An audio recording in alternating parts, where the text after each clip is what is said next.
Ya, Bismillahirrahmanirrahim. Assalamualaikum warahmatullahi wabarakatuh. Ya, apa kabar anak-anak Bapak siswa-siswi kelas 10? Baik ya, Alhamdulillah. Ya, pada kesempatan ini kalian berjumpa kembali dengan Bapak Ahmad ya di Ekonomi Bisnis. Nah, pada minggu yang lalu kalian sudah menyelesaikan penilaian tengah semester ya atau PTS kurang lebih di akhir September kalian sudah menuntaskan. Nah, untuk pada kesempatan ini atau minggu ini kalian belajar kembali ya. Jadi untuk PTS, setelah PTS tidak ada libur ya.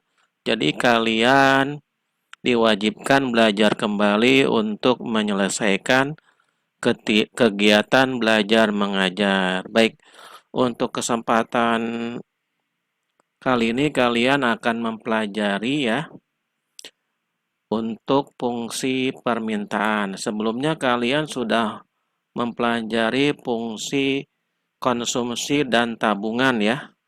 Nah, untuk kesempatan ini kalian akan mempelajari permintaan atau demand ya. Lambangnya D kecil ya. Kemudian hukum permintaan atau law of demand. Jadi hukum permintaan atau law of demand ini mengatakan bahwa harga dan jumlah yang diminta berbanding terbalik. Artinya apabila harga naik, maka menyebabkan jumlah barang yang diminta turun. Kemudian dan apabila harga turun, maka menyebabkan jumlah barang diminta naik dengan suatu syarat ya. Jadi untuk hukum permintaan atau law of demand ini seperti ini ya. Jadi apabila harganya naik maka menyebabkan jumlah barang yang diminta turun dan kemudian harga turun ini jumlah barang yang akan diminta akan naik ya.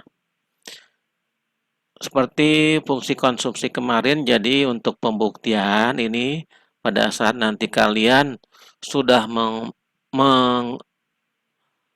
menemukan fungsi permintaan, maka kalian akan diuji dengan hukum permintaan ini ya.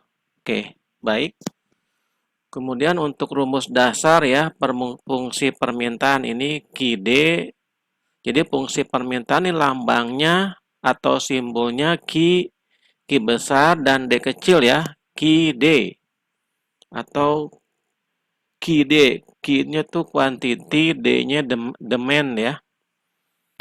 Q-nya jumlah, D-nya permintaan. Jadi rumus dasar fungsi permintaan itu QD sama dengan F kali P dalam kurung ya, di mana QD itu jumlah barang atau jasa yang diminta, kemudian F fungsi yang menunjukkan hubungan, kemudian P sama dengan harga. Kemudian rumus keduanya QD sama dengan A min BP, di mana QD itu jumlah barang atau jasa yang diminta. Kemudian A konstanta, B koefisien, P-nya harga ya. P price atau harga. Kemudian kita lanjut ya. Jadi untuk sama seperti fungsi konsumsi dan permintaan ya. Jadi hanya yang membedakan hanya simbolnya saja ya.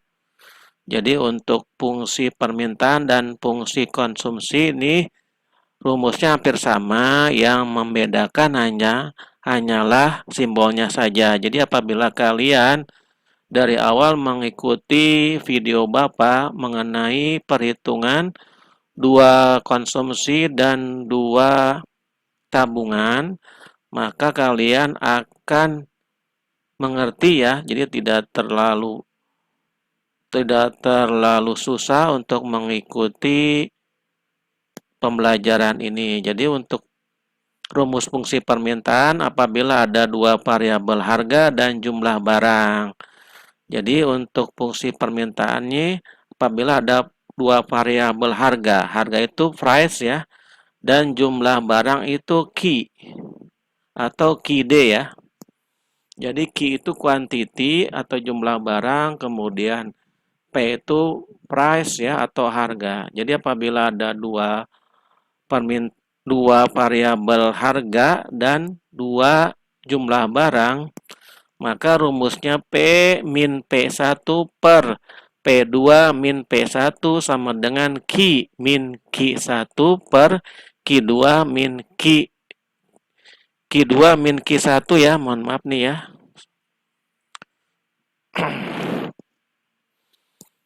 Jadi Q min Q1 per Q2 min Q1, di mana P sama dengan harga atau price, P itu price atau harga, kemudian Q quantity atau jumlah barang, P1-nya harga pertama, P2-nya harga kedua, Q1-nya jumlah barang pertama, Q2-nya jumlah barang kedua.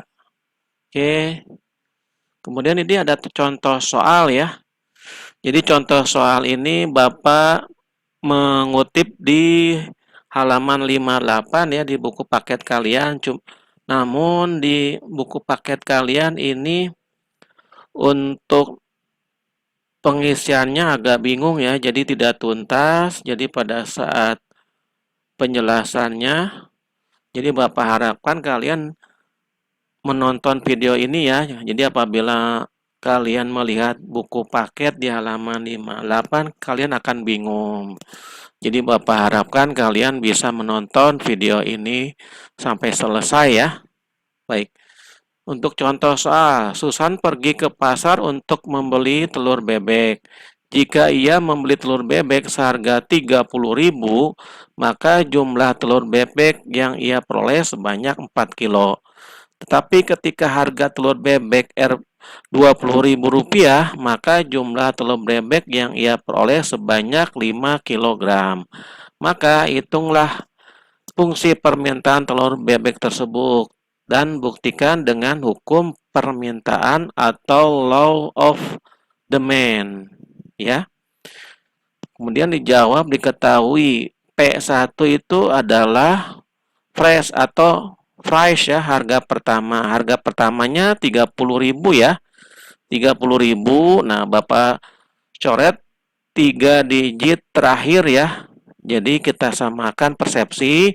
Jadi sama seperti fungsi konsumsi yang kemarin ya, untuk mencari dua variabel tabungan dan konsumsi. Jadi 03 digit terakhir ini kita coret atau kita hilangkan. Jadi untuk nilai harga pertamanya 30, bukan 30.000 ya.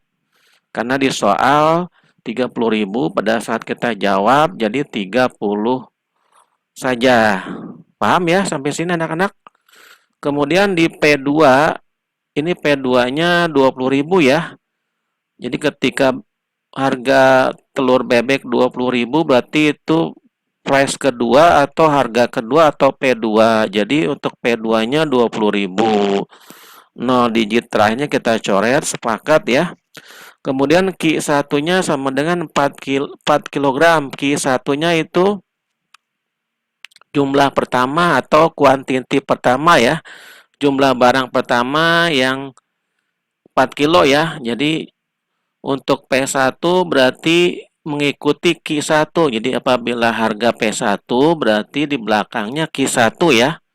P1 itu harga pertama, Q1 jumlah pertama. Paham ya sampai sini anak-anak? Kemudian Q2-nya sama dengan 5 kilo. Q2 5 kilo karena mengikuti dari P2 ya. Yang ditanyakan QD itu fungsi permintaannya ya. Kemudian kita jawab, kita masukkan dengan rumus P min P1 per P2 min P1 sama dengan Q min Q1 per Q2 min Q1. P min 30 dari mana? Dari P1 ya. P1-nya 30. Jadi P1-nya bukan 30.000 ya. Jadi karena kita sepakat 03 digitnya terakhir dibuang, jadi P1-nya 30 per 20 min 30. 20 dari mana? Dari P2 ya. P2-nya 20. Jadi P2-nya bukan 20.000 tapi 20 ya. Kemudian min P1. P1-nya 30 sama dengan Q min 4. Min 4 dari mana? Dari Q1. Dari Q1 4 ya. Kemudian 5 min 4. 5 dari mana? Dari Q2.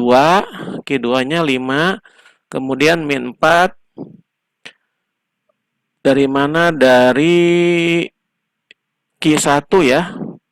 Jadi rumusnya kita sesuaikan dengan rumus ya. Jadi untuk min ini karena rumusnya min ya. Ini min, min, min, min sesuai dengan rumus. Oke, paham ya sampai sini? Kemudian P min 30. Masih tetap ya. Kemudian min 10 dari mana? Dari pengurangan ya. 20 dikurangi 30. Jadi min 10. Karena min 30 lebih besar dari 20. Jadi hasilnya minus 10. Sama dengan Q min 4 tetap 1 dari mana? Dari pengurangan 5 min 5 dikurangi 4 jadi 1. Ya, paham ya? Sampai sini Bapak tandain merah ini jadi untuk sebelah kiri bawah ketemu dengan sebelah kanan. Kemudian sebelah kanan bawah bertemu dengan sebelah kiri atas. Nah, seperti ini jadi ya. Min 10 bertemu dengan Q min 4 dalam kurung ya. Karena dalam kurung ini kita akan perkalikan ya. Kemudian sama dengan 1 bertemu dengan P min 30. Jadi P min 30 kita kurung tutup dan kurung buka ya. Karena untuk perkalian. Kemudian min 10 Q plus 40 dari mana? Min 10 Q dari perkalian min 10 kali Q menghasilkan min 10 Q. Plus 40 dari mana? Min 10 dikali min 4. Min ketemu min plus ya. Jadi min 10 dikali min 4 sama dengan plus 40 sama dengan 1P. 1P dari mana? 1 dikali P sama dengan 1P. Min 30 dari mana? 1 dikali min 30. Jadi min 30 karena plus ketemu min perkalian jadi minus ya. Paham ya? Kemudian min 10 Q sama dengan 1P min 30 tetap ya. Yang sebelah sini tetap min 1P min 30 tetap. Kemudian min 40 dari mana? Dari plus 40 sebelah kiri. Karena dia berpindah ke ruas sebelah kanan menjadi minus. Sebelumnya plus. Sama seperti fungsi konsumsi yang Bapak jelaskan di video sebelumnya ya. Apabila kalian mengikuti dari awal video Bapak ini, kalian akan paham. Oke? Sampai ini paham? Kemudian min 10 Q sama dengan min 4. Mohon maaf. Min 10 Q sama dengan 1P min 70. Min 70 dari mana? Min 30 min 40. Jadi min ketemu min ya. Jadi min 30 dikurangi 40, jadi hasilnya min 70. Walaupun angkanya bertambah, namun ininya minus ya, tandanya minus. Paham ya sampai sini anak-anak? Kemudian Q sama dengan 1P min 70